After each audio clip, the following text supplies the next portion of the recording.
इयत्ता 11वी व्यवसाय शिक्षणासाठी प्रवेश सुरू. इचलकरंजी शहरातील श्री नाबा एज्युकेशन सोसायटीचे गोविंदराव हायस्कूल आणि ज्युनियर कॉलेज इचलकरंजी उच्च माध्यमिक व्यावसायिक अभ्यासक्रम HSC व्होकेशनल पूर्वीचे MCVC महाराष्ट्र शासनाकडून दर्जानिहाय वर्गीकरणात अ दर्जा प्राप्त संस्था. आमच्या संस्थेमध्ये +2 स्तरावरील व्यावसायिक अभ्यासक्रम चालू आहेत. Engineering group construction technology, automobile technology, mechanical technology, electrical technology, paramedical group, medical laboratory technician या विषयासाठी प्रवेश सुरू.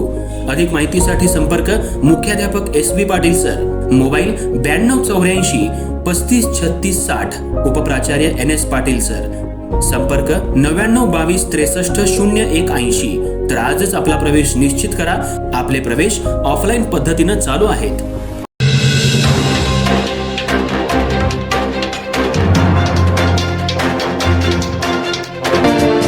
इचलकरंजी शहरातल्या यंत्रमाग उद्योगातील खर्चीवाले यंत्रमाग धारकांचं आंदोलन आता चिघळू लागल्याचं चित्र समोर आलंय.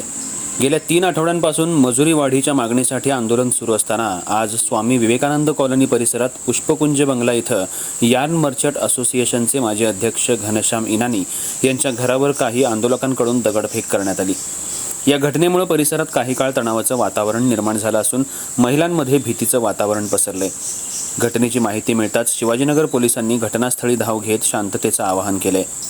इचलकरंजी शहरामध्ये यंत्रमाग उद्योग मोठ्या प्रमाणात असून हजारो कामगार आणि यंत्रमाग धारक या व्यवसायावर अवलंबून आहेत. गेल्या 13 वर्षांपासून खर्चीवाले यंत्रमाग धारकांना मजुरी वाढ मिळालेली नसल्यानं गेल्या 3 आठवड्यांपासून आंदोलन सुरू करण्यात आलंय. मजुरी वाढीसंदर्भात यापूर्वी प्रांत कार्यालयात 2 बैठका पार पडल्या होत्या, मात्र त्या बैठकीत कोणताही तोडगा निघाला नाही. त्यानंतर आता जिल्हाधिकारी कार्यालयात बैठकीचं आयोजन करण्यात आले. दरम्यान ट्रेडिंग असोसिएशननं दरवाढ देणं शक्य नाही असं निवेदन प्रांताधिकाऱ्यांकडे सादर केल्यानं आंदोलन अधिक तीव्र झाले. गेल्या काही दिवसांपासून मागावरील बिंबे वाहतूक करणारे टेम्पो अडवणे, घोषणाबाजी करणे असे प्रकारही घडत आहेत. आज दुपारी स्वामी विवेकानंद कॉलनी परिसरातल्या पुष्पकुंज बंगला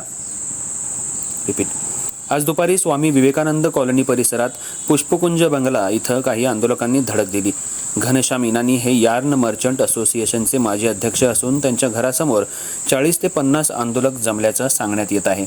आंदोलकांनी तोंडाला रुमाल बांधून घोषणाबाजी केली. कारखाने सुरू होऊ देणार नाही, पिढ्या बंद ठेवा अशा घोषणा देत काही जणांनी घरावर दगडफेक केली. या घटनेमुळे परिसरात मोठी खळबळ उडाली. घरामध्ये हातकाम करणाऱ्या महिलांमध्ये भीतीचं वातावरण निर्माण झालं. घटनेची माहिती मिळताच शिवाजीनगर पोलिसांनी घटनास्थळी भेट देत पाहणी केली.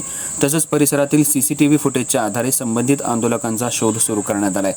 दरम्यान खर्चीवाल्या यंत्रमाग धारकांनी जोपर्यंत मजुरी वाढ मिळत नाही तोपर्यंत आंदोलन सुरूच ठेवणार असा इशारा दिलाय. हे आंदोलन आणखी तीव्र झाल्यास इचलकरंजीच्या वस्त्रोद्योगावर मोठा परिणाम होण्याची शक्यता व्यक्त केली जाते.